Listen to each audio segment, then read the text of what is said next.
Seldjam TV, l'interview 5 minutes du Sahel, avec Lamin. Assalamu alaikum.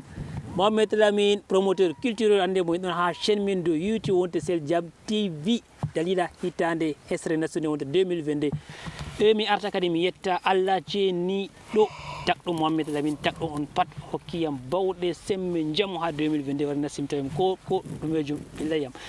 gettenma fayin bo abonné men abonné be ha chaine men YouTube wonte Seldjam TV be hitande hesre en chanibe en gettibe be abonago ha Seldjam TV be muygo e fayin mo abonné be ha page men wonte Facebook wonte Seldjam TV non rappela bo Seldjam TV ancien nga piratama Seldjam TV nga man créé page kesha wonte Seldjam TV ha Facebook man to non abonné ha ancien ma foti abonné ha nouveau kon deux hommes ki hato kam pat dum bilata ande ngan kebi Seldjam TV kesa fayin bo ha Facebook e fayin en no ngadana artiste en men yimobe demgal fulfulde won be der Cameroun pat be hitande hesre don ngelanobe hayruji dudi et en particulier yimobe won marwa kala yimobe artiste won marwa kam pat Seldjam TV sani on yettin be hitande hesre wonbe garwa banni man en chanibe en gettibe artiste wonbe garwa pat wonbe ngawndere en ngejjitabe artiste be dubbe wonbe ha ngawndere Seldjam TV yetti on sani artiste kala wonbe ngawndere pat en chanibe hitande hesre en gettibe berto banni man wonbe bamenda babu sam pat artiste men don ha ton en chanibe en gettibe wonbe der Cameroun do pat yimobe demgal fulfulde e fayin bo na yimobe demgal fulfulde yimobe demgal tuppurire mandarare siratare hawsare yimobe mbororo en yimobe demgal mbum en on pat Seldjam TV yetti on sanon be hitandere hesre en ngoytay fayin bo producteur en réalisateur en monteur en pat en gettibe manager en pat en chanibe en gettibe be demgal Mohamed Lamin dalila bo hitandere hesre ha Seldjam TV. Seldjam TV, Siria werde yimobe fulfulde be Mohamed Lamin. Do kadi hande bo Seldjam TV wari be demgal Mohamed Lamin ngam ha yewta gewte bana conseil sera do artiste yimobe demgal fulfulde wonbe ha Cameroun hitande 2021 timi min kam milari ha 2021 do kam en asri seda ko wodi kebden bo en asri ko wodi woddo hebi woddo fere kam asri e hitande 2021 mi hitande on min kam je madi constat be hore am kam mi hitande on de latake hitande on chakami den non be gimiji kudi be bararaji be kajotral be ko nassi hakkune men wonni hitande men tali 2021 kam chak warti gimiji men duddi don do wane yimi hudi wane wado dum duri jaw e bo na dum je mbeta duel wakkati fere be ngad artiste fere don ngada dum ngam hebgo popularité mi lar je men do je gonga non mi do wiya bokati hande bolam no hitande 2022 do kam kabde ni kuweni deydey ko tammi sanjan go 2023 kanjum kadi mi do ƴewna kala yimobe demgal fufde pat be ita be ngatana bugel hakkilo seda ngam mi tammoto ni to de kochama de kurama de applicama kam 2023 kam tawanen be kujeji goddi kesi dibe manentrain en bo yimobe say mi tammoto artiste ha men ka dum fami dede en nonno kawti en collabora bana sudisten masalan sudisten be ngada kuje dudde ha bo en jey jur dalila be demgal gimi be wadgo filmé be gimi do be jaabe jur festival ji ayas lesdi be ha non ko festival ji garandi ha Cameroun men de wuro bana canal dur par exemple artiste men don ja alhamdulillah hikar artiste men jur say en jey be jur ya hay dum no jodi ha sukli be yimgo huda be yimgo reponda dum wadaki en no mari kugal en ngadanno gimi dede defien page goddi fere ko tan exemple bana Sénégal do wada gimi Mali do wada gimi Guinée, Burkina Faso be par gimi wati bana sayna be reconnaître dum dans le monde be reconnaître mais hamen bo e nda ko suglien ko do mari problème wane o wari ka réseaux sociaux men o wari do dum suglien en perdi ham kam ngam majum wari bolle sedda midi hokka conseil ji sedda to di applicama ngam haratra 2022 2023 ka to nasini be artiste en Cameroun sedi ka huwite kam jamaje wonbe wila Africa Seldjam TV wangi ko moy joyawa habda o wonda be maga dede ko pammi ganmi constat be horam kam enen waddo jotta nouvelle génération yonten bana ko nandi yam be ko lestata yam pat c'est respecté be tawden de kugal man en tawi ɓe nder kuugal man jotta ta numen ta ndaren ko gatten ɗo ɓuran ko ɓe gatta malla bo ɓuri ko ɓe ganno sali min kam mi larda ɗum banni masalan aɗa jooɗi ha sera a bol exemple bolngol tiɗɗaka wala goudron aɗa yara collaji nde weeti pat ñande to ɓe gaɗi goudron man mbiya hande ka fofti artunoɗo am jooɗago ha ɗon kam ɓe nda kañum kam no tammigo collaji ɗeni o yari ɗeɗe hidde ko minma mi wara ɓe hawti ɓe jam pat sey pama kadi artunoɗoma jooɗago ha ton kam mi yari kala ko a ɓurta wakkati ɓe kuwata artiste en aran men noon ɗo a tawan kitta heeɓi goɗɗo yima haɗa heɓa keɓa goto kam sey a yoɓan baki moto temerol malla ma jaa gar walla gawdere to haala koɓe kuɗata a wombaɓe ani kamɓe kam ɓe nani no ha ɓe coomi yimomen ɗuuɗa e kuuɗe man feccaki c'est très compliqué e fayin mo wiɗi wigo ɓe ndemi lawol man on ɓe ndemi lawol man ha enen gari en tokko ɗum hoyti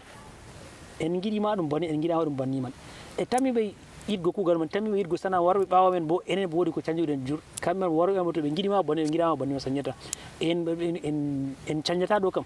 c'est la réalité en cañata ɗum to gamma sey ɗum mala respect sey ɗum mara neɗɗako to ha ɗum huwaɗane boɗɗum de gam to ɗum ɗo yiyawama ɗum ɗo yiyawi ɗum ɗo laara bana wala ko ɗum andi en ɗon daraɓe kamɓe bana wala ko ɓe gaɗi ɗum tan maki narrugo narraman waɗata ɗo kam min ka ko pammi ko sargata grand sel en général e wakkere mawɓe man wiyete mawɓe artuɓe nder kuugal man walla ko andaɓe kanjum bo sey ɗum wona ɓe famango famarɓe man e fayin bo kanjum bo sey ɗum mara famtotiral ɓe derke men ta ɗum mara ngaygu ta ɗum mara konnotiral gongal masalan gam on kawri ɓe ɓinguel ha ɓangal o yimi ɓe mbiya yo kay gimu mako ɗo ɓuuri je maɗa si warta aɗa konni goɗɗo aɗa ɗo bo ɗum yahata babam sey ɗum mara endam to ɗum wiyama malla ko ɓe mbiya oɗo ɗo ɓuurima yimgo walla o ɓuurima ferdu walla ɗo pat to ni warti dañi aɗa konni gam jeune gottaɗo yiyam walla mo nde weeti fo a wima kanko o ɓinguel wala ko andi ɗo pat ɗum yahata papa sey ɗum mara banni de dole côté pat sey ɗum mara pesa an tawɗo goɗɗo nder sey korminama teddinama andaki kanko boodi ko yaali ɗum mara respect mutuel e an mawɗo bo sey ɗum mara ɓe enna ɓe famtotan ɓe bo ɗum kuugal ɓe giɗigal ɓe daari ha won ɓe espirake ɓe gari ɓe giɗigal to ɗiɗi man ɗum waɗama mi tammoto ni 2022 ken keɓan bodande tan en keɓatani bana 2021 laatake nder kuudiji nder konno tan ɗoro kam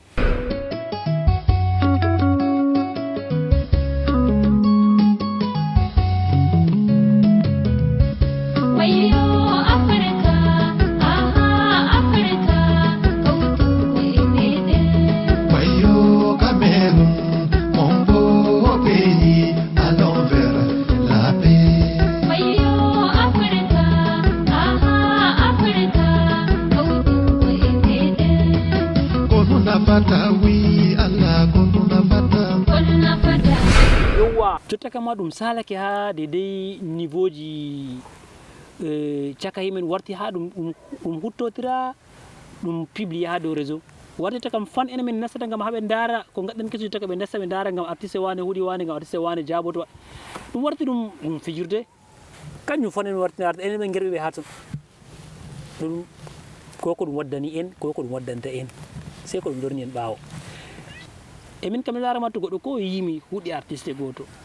ha goɗɗo jooɗo on min mi warti ha mi répondamo ɗo ma ɗum wonnugo wakkati wala ba jeerago malla ma yo ko a huudi be producteur walla ko manager ko réalisateur jo goɗɗo ko dede kuugal mo yahayni warti sey kollinaka bolwaka ha réseau partage à partout moi je vois mi kam laaɗo kadum wala nafuda e mi kam miɗo wiya ko bana artiste ma wurtake huuɗi artiste ma miɗo laara ko ɓurata kam jeeɗago ko ɓurata de mi weyi goɗɗo jeeɗo be se mi weyi goɗɗo waɗano goɗɗo waɗano yiɗi pat kañum mari hon mais to oɗon mari amour kuugal man oɗon mari kan ko ɗum yiha kañum ñande feere bolo en ha yaji ɗo jeeɗago ɓuran to a huudi be goɗɗo a laari kuugal ma ngal yahay malla ko ɓe réalisateur ko ɓe manager ko ɓe artiste bana ma non ko ɓe caméraman bana ma non ko ɓe ardi ɗo ha association noon ɗum pat ɗum ɗo hawti ɗum yahay to on meti huudugo gam exige mo sey gaɗon ɗerewol caka mon gaɗon ɗerewol bindon no kuuɗirton gomna seedo mi tammoten to wori ko waɗima ko saji kam o wattama ɗum fayi amma nga a wurtake a wolwi ha réseau a créé côté yiɓɓe mo ɗemɗe dow hoorema ɓe mbiya ɓe gurtoto ɓe réponde janggo an bo yiɗɗoma mbiya wurtake réponde oɗo janggo ɓe wurtake réponde o dede en kuwanno bakin lebbi ɗiɗi tati dede ko ɗoftata seeɗa man yatata seeɗa man yeeso en moni ɗum ha jokkirgol ha hutortirgo koko ɗum ɓesdata en goodi dede wakkati dede kuwen da sudisten ken andi ke ɓeɗo kuwa en andi ke en tan moɓɓe en concurrent ɓe accu noon en ɗo daara Burkina Faso nde weeti fo hande kam ɓeɗo gurtina artiste ɓeɗo bodde rythme en daara Mali en daara Sénégal tout ça là kuugal on je enen men gattana na je hay mi ngara ngada bawen mais ten wakkati pat en kalki bakin leddi wala ko itande pat ha hawtotirgo taw tangmaten ko en concentré ha de ko yerbatan yeso ni en jeydayru ngam joda ko wolo ha sampete ko résultat problème c'est ko dum besdani ma ngaygu be yimbe fere en bo yimbe fere ngurto mbiyani do pat dum do ko résultat problème yeso ton kuwan exume kuude be derewol gomna seedo mi tammoto to wodi ko wadi magam wattama dum fayin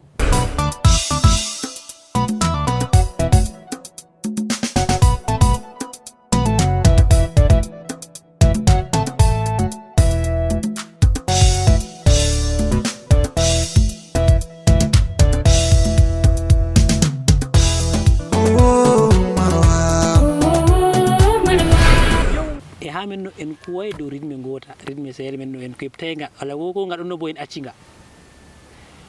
hande imo men sahel godo wada coupé de kale godo wada R&B godo wada hip hop godo fere wedo yima sahel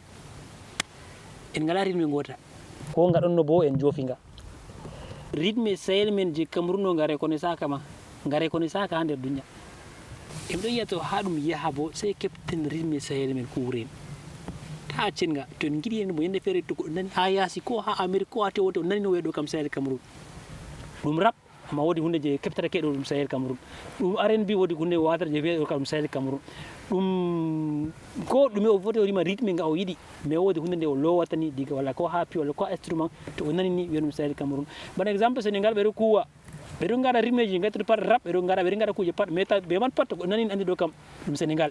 e min wolo na mi wada dum min wan wargo mi watta dum min wata wargo feram se be mun man se enen mande meten kawten ngal to en kabdi en goje rythme ngota mi tammi en kuwi pat maro huwinga ngaro huwinga ngawnder huwinga yimo wonbe duwala yewunde berto ba men pat kuwi rino e loyi kuje ko laata sele man hitande wore be darina ha yaseji be kay do kam sahel Cameroun ha hitande do kabe kuwi e to ngam man to en gidi hunde mo dum doftane dum yahanen boddum se ko ci rythme lowen rythme je sahel men bo kam dume ngam doften sahel man to en kepti do rythme ngado kuureten mi tammutoni der hitande 2022 de ko 2023 kam rythme sahel man en yahan aworji be nominan en gadan festival ji di kan der woni der Cameroun man national ji be ha international ji man pat e bo hayasi e ben do kam sahel Cameroun jotta kam ha men do ko wurte gal yasse mbi odo gimo ha Cameroun woni o ninin amma ha dum wi'ama to tappino kepta kam wada ka jotta e bo dum kugal di fi mangal tan en to no kalka wakkati men ha hottotirgo be ha konneji be ha moneji bo en do carga hore men dikka pintanen ko woni ragare fu enen men tammi wadgol kam e conseil di bo ko wacen je hore men ko mo jori be wacce je horom to do ci lara dayru bo mi anda o amra o yirdaki kuga ma ya yesu kadi min kam ko pammi kam kabden ni nasini rythme kam to ha tappugo to pat me men do kato ko nani andi dum sahel Cameroun to en kuwa be créé ko be gale ne bay dubi seda hande mi drama dunya pat me enen be tawi nder tono bo hay tafu dum reconnaissance ka sahel men reconnaissance ko reconnaissance ke bo en accir mi taken chukna ke julma anda dum don ma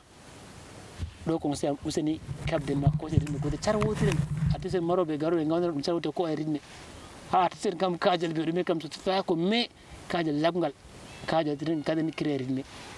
hamen no mari makosa andama no mari bikusi andama mais hamen to warti ha sahel do namo fu watta hunde de dum sahel man useni nasina rythme sahel ngam en bo yerba en pat yeso na yerba goddo goto malla bo charwotere kawtere ngaden noy ngurdine rythme nga yaren yeso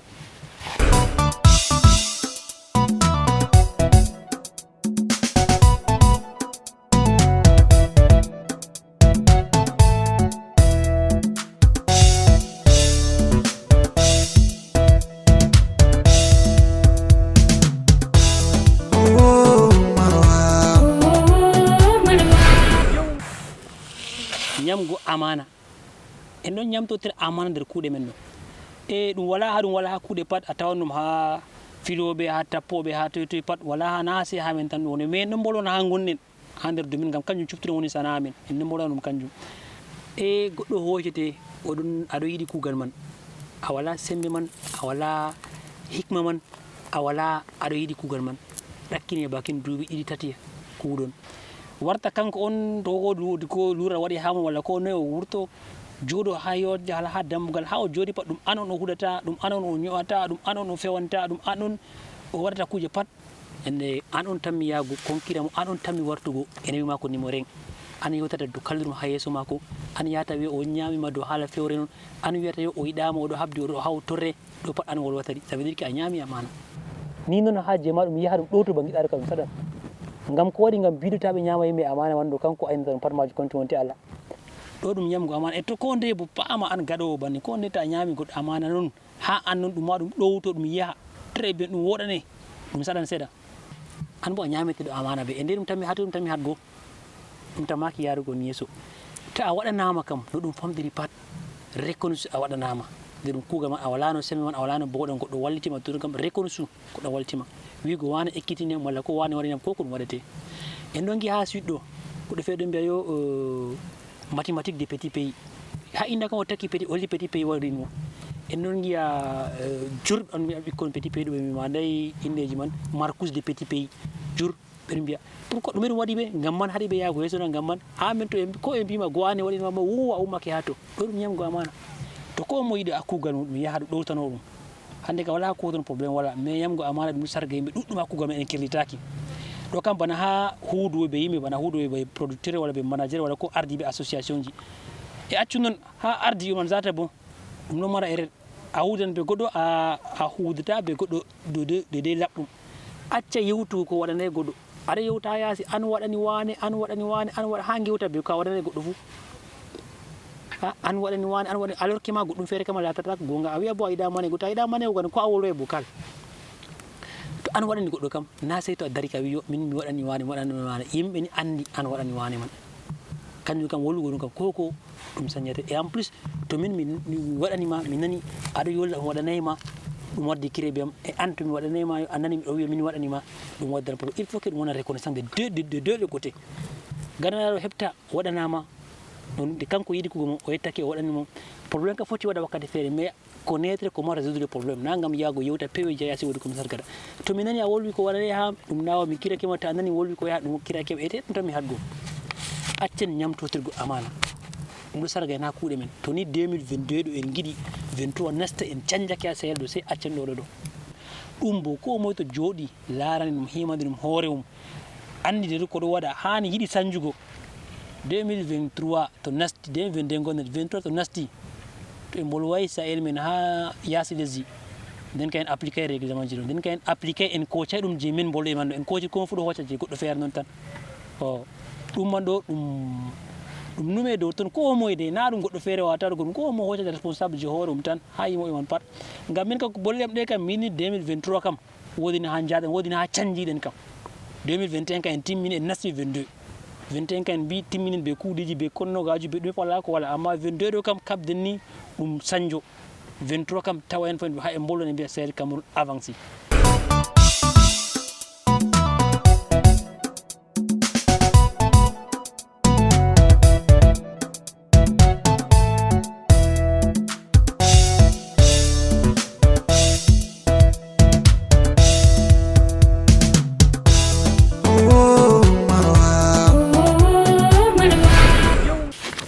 kadi min kam dade de ko pammi seeɗa bolle mon de ɗuɗɗe jamu mi wawata mi woldade pat wakkati gotel e de ko kemmi seeɗa man ɗo mi yewti mi wolwi mi wolwida ɗum pat majum e ko mbiyanmi kam ha nder bolleji en ɗuɗɗi jami goɗɗo feere foti bolle ɗe jahanaymo sam bolle ɓawam sey jafoɗa min kam mi wolwi gam ha ɗum nafa en tan intention am kam ko nummi kam jur ko guinmi wollugo jur ɗum pat ɗum wollitake wakkati gotel e nda ko nummi seeɗa toni Allah fondane en paamo ɗum en applique ɗum ɗum nafanen tammotomi kam 2021 kam timmi ɗum accide nder kuudi dow luudotirde ɗume 2022 kam taweni ene bo en canjake en no kaɓade de 2023 to nasti kam ɓe mbeyo tokkaɗo balɗe kam pat ɓe anda sahel Cameroun ka huuwi ha yaasi lesdi ha Cameroun fa ɓe keɓta sahel Cameroun ka huuwi to gam majum hitande wonde timmi hitande feere nasti 2022 miɗo tourno artiste en général taweni ɗum hitande narral ɗum hitande pamtotiral ɗum hitande kuudotiral gonɗo mara huudan ɓe gonɗo gawdere gonɗo gawda huudan ɓe gonɗo gara huudan ɓe gonɗo berto huudan ɓe gonɗo bafusam ha réalisateur en ha producteur ha manager en ha yimoɓe man ha filmoɓe ha montoɓe to ni ɗum waɗama banni en pat nantaɓe ta goɗɗo ɓe kanko on to min komi waɗi ni ɗo mi nafi wani tan de kanko on fu tan mi nafgo ɗo min toroto e enen man bo tedi koji responsabilité kuje pat ha juuɗe meɗen to en koci en giɗi ɗum sañjo ha nder ɓernde meɗen de na goɗɗo wiyete en pat en appliqué de seɗɗa de ko mbolumi ɗo malla ma ɗum wolwoy pat goɗɗo feere ga appliqué ɗum mi tammotoni ɗum sañjanan en kam ɗuɗɗe hitande ɗo mi torno artiste en pat tawa ɗum hitande famtotiral hitande kuudotiral hitande narrotiral hitande collaboration ɓe collabora be artiste en pat Allah fondu en e mi wolwi bolle juro ha nder bolle kata yiya mi jahowo fergoto tema wodi ko pergimi bo sey an daro yam ɗo sey gaɗa muñal jafoa to wodi ko guejjitimi bolumi ɗum yahay bo e to wodi ko bollumi nafi bo ɗo bo en habduni appliqué en ɗum kuren ɓe majum Mohamed Lamin promoteur culturel cinéaste producteur réalisateur président d'association Seldjam production ha Marwa.